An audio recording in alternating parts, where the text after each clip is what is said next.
Welcome everyone, PS success point চ্যানেলের পক্ষ থেকে সবাইকে শুভেচ্ছা। আশা করি সবাই ভালো আছো।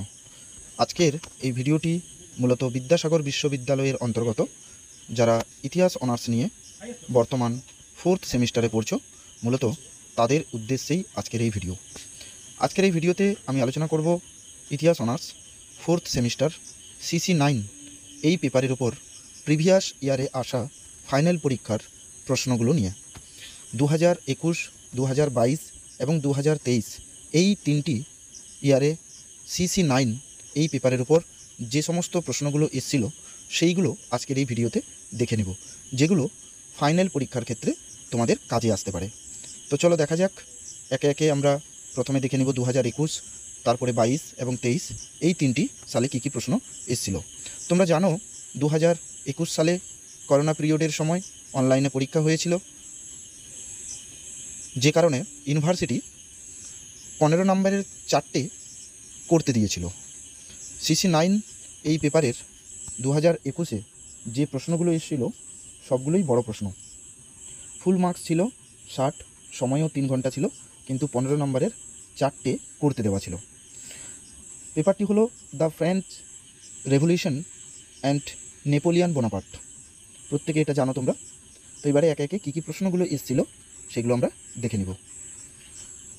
প্রথম প্রশ্ন ছিল 21 সালে, to what extent was the economic crisis responsible for the French revolution? ফরাসি বিপ্লবে অর্থনৈতিক সংকট কতখানি দায়ী ছিল? 2 নম্বর প্রশ্ন ছিল, in what ways was the French revolution a bourgeois revolution? ফরাসি বিপ্লব কি একটি বুর্জুয়া বিপ্লব বলা যায়? 3 নম্বর প্রশ্ন ছিল, what was the contribution of women in the French revolution? ফরাসি বিপ্লবে নারীদের কতখানি ভূমিকা ছিল?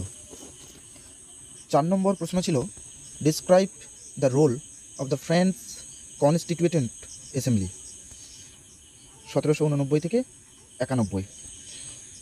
ফরাসি সংবিধান সভার কী ভূমিকা ছিল আলোচনা করো।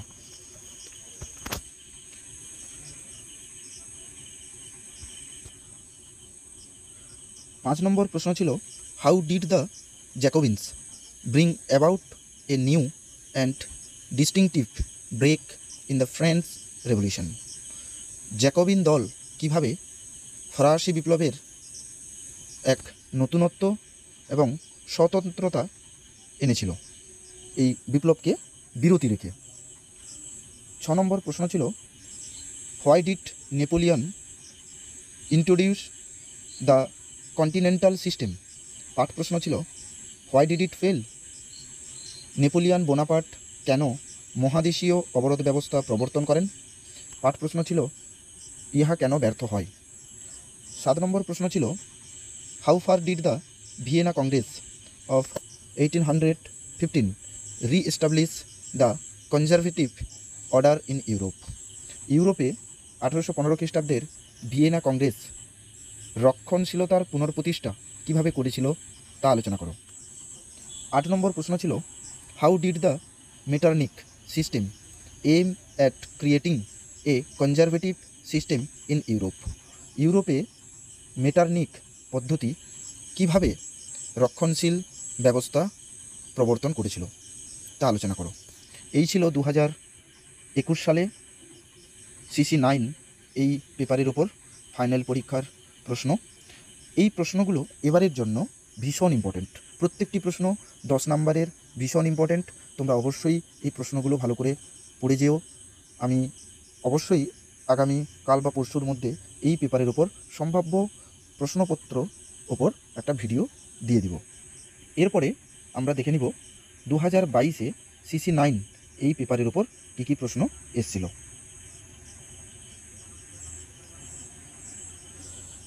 2022-এ 60 নম্বরের পরীক্ষা হয়েছিল, 3 ঘন্টা সময় ছিল। তবে 2 নম্বরের 5টি করতে দেওয়া ছিল, 5 নম্বরের 4টে ছিল, এখনও 4টে করতে হয় তোমাদের। 10 নম্বরের 3টি করতে দেওয়া ছিল, এখন তোমাদের 2টো করতে হয়। বঙ্গানুবাদটা দেখে নিব আমরা। 2 নম্বরের 5টি করতে দেওয়া ছিল, যে প্রশ্নগুলো ছিল একবার দেখে নিই। প্রথম প্রশ্ন ছিল, রেনেসাঁস কি? এই প্রশ্নটা সিসি 8-এও কিন্তু ইম্পর্টেন্ট। কাজে সিসি 8 যেখানে শেষ, সিসি 9 ওই সময় পিরিয়ড থেকে শুরু হচ্ছে। তাই ওই যুগসন্ধিক্ষণের যে প্রশ্নগুলো সিসি 8-এও ইম্পর্টেন্ট, আবার সিসি 9-এর ক্ষেত্রেও ইম্পর্টেন্স। কাজে 4th সেমিস্টারের অনার্সের যে 3টে পেপার সিসি 8, 9, 10 প্রত্যেকটা পেপার কিন্তু ধারাবাহিকভাবে রয়েছে একটার পর একটা। 2 নম্বর প্রশ্ন হলো ফিজিওক্র্যাটস কারা? 3 নম্বর প্রশ্ন ছিল থার্ড স্টেট কি? তৃতীয় সম্প্রদায়। 4 নম্বর প্রশ্ন ছিল মহাদেশীয় ব্যবস্থা বলতে কি বোঝো? 5 নম্বর প্রশ্ন ছিল টেনিস কোর্টের শপথ কি? 6 নম্বর প্রশ্ন ছিল কোর্ট নেপোলিয়ন বলতে কি বোঝো? 7 নম্বর প্রশ্ন ছিল প্রথম নেপোলিয়নের 100 দিবসের রাজত্ব বলতে কি বোঝো? 8 নম্বর প্রশ্ন ছিল নেপোলিয়ন বোনাপার্টের সময় রাষ্ট্রের সঙ্গে চার্চের সম্পর্ক কি ছিল? 2022 সালে 2 নম্বরের 8টি প্রশ্ন ছিল, তার মধ্যে করতে ছিল 5টি। এরপরে 5 নম্বরের কী কী প্রশ্ন ছিল সেগুলো একবার দেখে নেব। 5 নম্বরের প্রথম প্রশ্ন ছিল জ্ঞানদীপ্তি বলতে কি বোঝো? 10 নম্বর প্রশ্ন ছিল অষ্টাদশ শতকে ইউরোপের সামাজিক অবস্থার বর্ণনা দাও।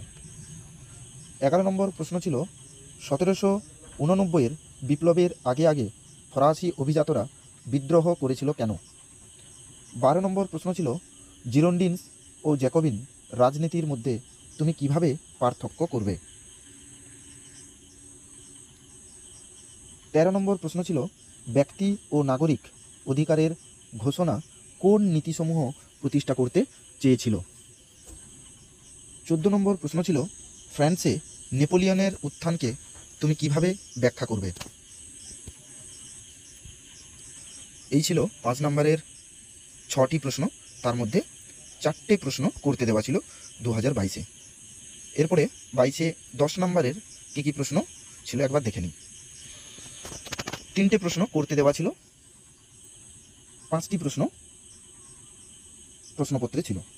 প্রথম প্রশ্ন হলো 10 নম্বরের, তুমি কি মনে করো যে 1789 সালের ফরাসি বিপ্লবকে বুর্জুয়া বিপ্লব আখ্যা দেওয়া যুক্তিসঙ্গত? 16 নম্বর প্রশ্ন ছিল সংবিধান সভার কৃতিগুলি উল্লেখ করো। 8 প্রশ্ন, এই সভা যে সমস্ত সংস্কার প্রণয়ন করেছিল তা কি মূলত বুর্জুয়া চরিত্রের?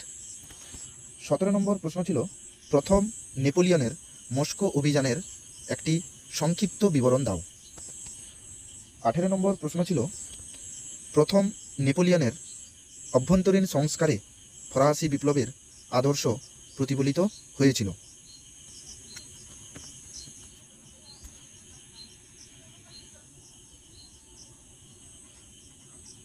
19 নম্বর প্রশ্ন ছিল মেটারনিক ব্যবস্থা ইউরোপে কিভাবে রক্ষণশীল ব্যবস্থা সৃষ্ট করতে চেয়েছিল? এই প্রশ্নগুলো 2022-এর 10 নম্বরে এসেছিল। এরপরে আমরা দেখে নিব 23-এ কী কী প্রশ্ন এসেছিল। অফলাইনে এক্সাম হয়েছিল 23-এ, তো পূর্ণ মান ছিল 60, সময় 3 ঘন্টা ছিল। 2 নম্বরের 10টি প্রশ্নের উত্তর করতে হয় সেটা জানো, অফলাইনে যেহেতু এক্সাম হয়েছিল। 5 নম্বরের 4টি প্রশ্নের উত্তর দিতে হয়, আর 10 নম্বরের 2টো প্রশ্নের উত্তর দিতে হয়। এর বঙ্গানুবাদটা আমরা দেখে নিই কী কী প্রশ্ন ছিল। 2023-এ সিসি 9-এর ওপর যে প্রশ্নগুলো ছিল, প্রথম 2-এর প্রশ্ন আমরা দেখে নিই। প্রথম প্রশ্ন ছিল ওল্ড রেজাইম বলতে কি বোঝো? তবে হ্যাঁ, তোমাদের এই প্রসঙ্গে বলে রাখি, সিসি 9 কেন, সিসি 8, 9, 10, এসিসি 2 প্রত্যেকটা পেপারের বেশিরভাগ ক্ষেত্রে প্রশ্নপত্রে দেখছি ইংরেজি টার্মগুলো কিন্তু ব্যবহার করা থাকছে। তো সেই কারণে তোমরা উত্তর পড়ার আগে ভালো করে প্রশ্নগুলো কিন্তু পড়বে, বাংলা এবং ইংরেজি দুটোই। অনেকে বাংলাটা ভালো করে পড়ে গেছে, সেখানে ইংরেজি টার্মটা বুঝতে পারেনি, উত্তর জেনেও কিন্তু ছেড়ে দিয়ে আসছে। তোমরা দেখে নাও 23 সালের প্রশ্নে কীরকম ইংরেজি টার্মগুলো বেশিরভাগ ক্ষেত্রে ব্যবহার করা ছিল। 2 নম্বর প্রশ্ন ছিল এনে রবার্ট জ্যাকুইস তুরগোর কে ছিলেন? 3 নম্বর প্রশ্ন অ্যারিস্টোক্রেটিক রেভোল্ট বলতে তুমি কি বোঝো? 4 নম্বর প্রশ্ন ছিল পেনিনসুলার ওয়ার কি? 5 নম্বর প্রশ্ন ছিল সাকুলোত কারা ছিলেন? 6 নম্বর প্রশ্ন ছিল মিরাবো কে ছিলেন। 7 নম্বর প্রশ্ন ছিল ব্যক্তি ও নাগরিকের অধিকারের ঘোষণা কোন নীতিসমূহ প্রতিষ্ঠা করতে চেয়েছিল।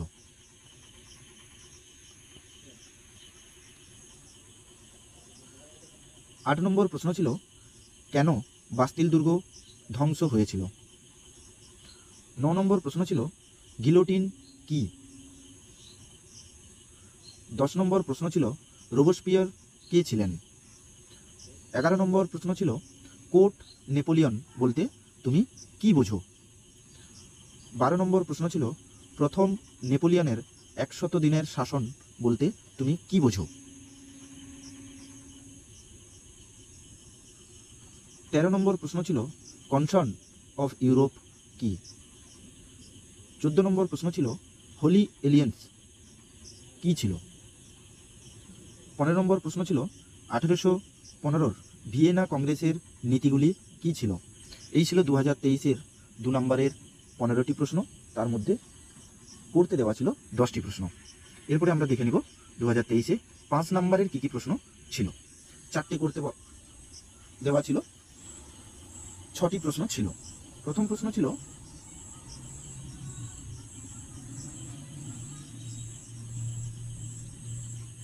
ছিল কেন 1789 ফরাসি বিপ্লবকে বুর্জুয়া বিপ্লব বলা হয়। 17 নম্বর প্রশ্ন ছিল 18 শতকে ইউরোপের সামাজিক অবস্থা আলোচনা করো। 18 নম্বর প্রশ্ন ছিল সন্ত্রাসের রাজত্ব বলতে তুমি কি বোঝো। 19 নম্বর প্রশ্ন ছিল ফরাসি বিপ্লবের তাৎপর্য কি ছিল।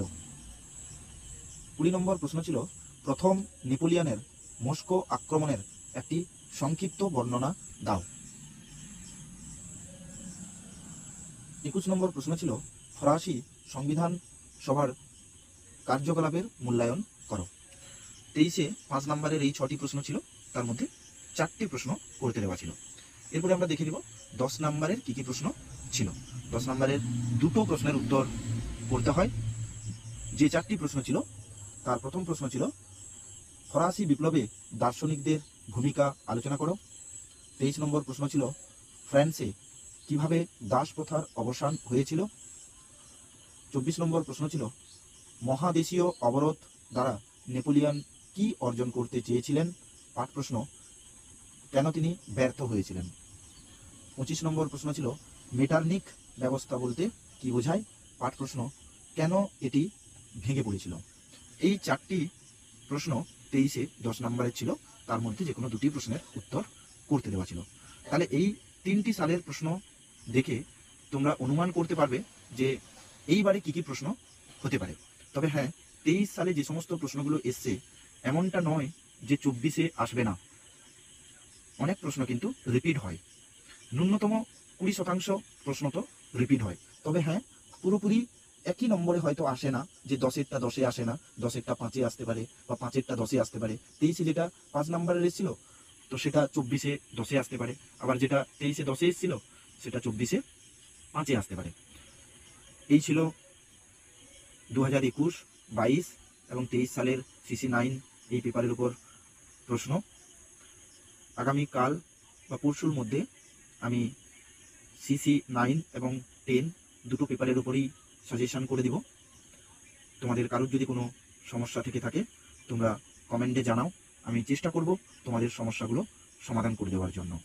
সবাইকে PS সাকসেস পয়েন্ট চ্যানেলের পক্ষ থেকে অসংখ্য ধন্যবাদ। সবাই ভালো থেকো, মন দিয়ে পড়াশোনা করো।